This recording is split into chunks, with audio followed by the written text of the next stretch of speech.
Long ago, in a quiet African village nestled between lush forest and a mighty river, there lived a young woman named Akila. She was different from the other women in the village. While they spent their days weaving, cooking, and tending to the children, Akila was drawn to the water. The river, wide and powerful, called to her in ways she could not explain. Akila had lost her parents when she was just 2 years old.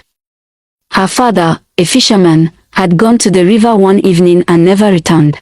Some said he had drowned, others whispered that the river had taken him. Her mother, stricken with grief, wasted away until sorrow carried her to the ancestors. Left alone, Akila grew up under the care of kind neighbors who fed her strong fufu and watery soup, but she never truly belonged anywhere. She found solace in the river.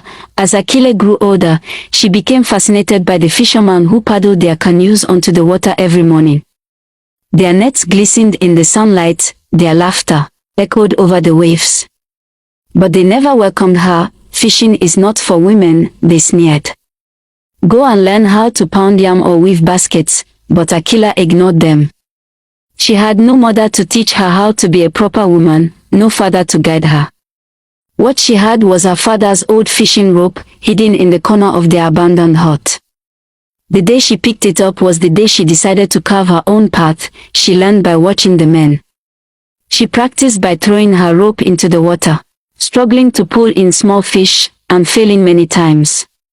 But she did not give up. Over time, her hands became steady, her grip strong, her heart fearless. Then, one morning, something incredible happened. She caught a fish. A big one. The men stared in shock. Some muttered under their breath. Others laughed. But they were no longer laughing at a silly girl, they were laughing out of jealousy. As the days passed, Akila caught more fish, bigger than the ones the men brought home. The fisherman grew restless. Look at her, one scoffed. She acts like a man, what a smelly girl, another sneered. Who will marry such a dirty person? Their words did not hurt Akila. But their eyes, dark, full of resentment, made her uneasy.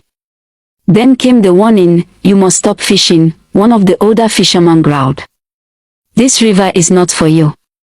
Find something else to do before we deal with you. Akila did not respond. She simply paddled her canoe to the water as she always did. The next morning, the fisherman gathered around her canoe as she prepared to cast her rope. Go away, one barked. Go to the deeper end. We don't want you here, Akila pleaded. The river is big.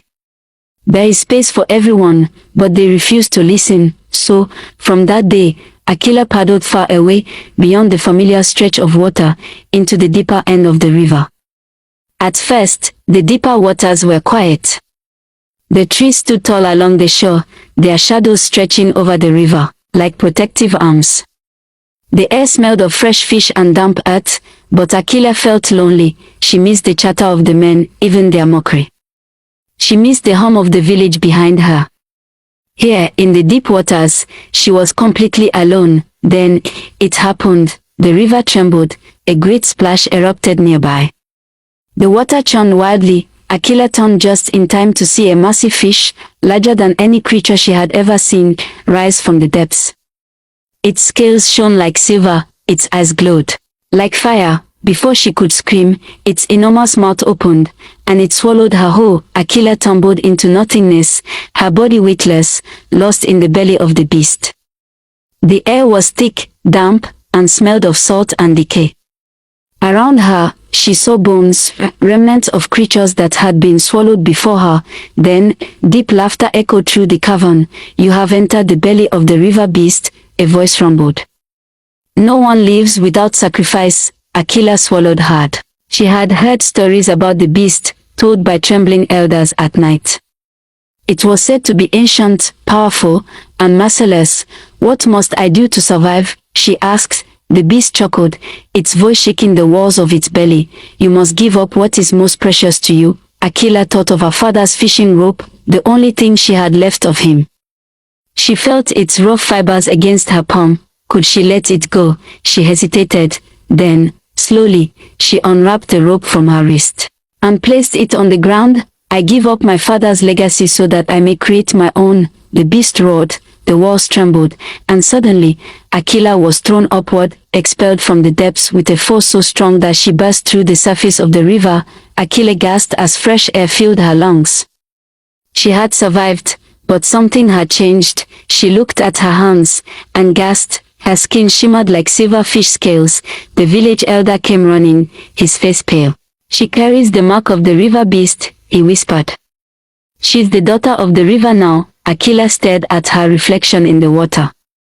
Her body was different.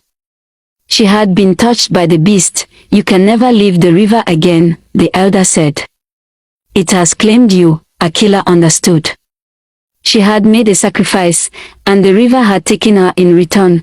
She would fish forever, not as a village girl mocked by men, but as the guardian of the deep. The village elders stood in a tight circle, their wrinkled faces heavy with fear and suspicion. Aquila had returned from the belly of the river beast, but she was no longer the same. Her skin shimmered in the sunlight, her presence seemed to carry the weight of the river itself. She must leave, the oldest among them declared. The spirits have touched her. She is not one of us anymore. The villagers, terrified of what Aquila might become, wasted no time. They went to her father's abandoned hut, gathered the few belongings she had, her sleeping mat, her clay pot. They carried everything to the riverbank and dumped them in the sand. This is your place now, one of the fishermen said, avoiding her gaze. Do not return to the village.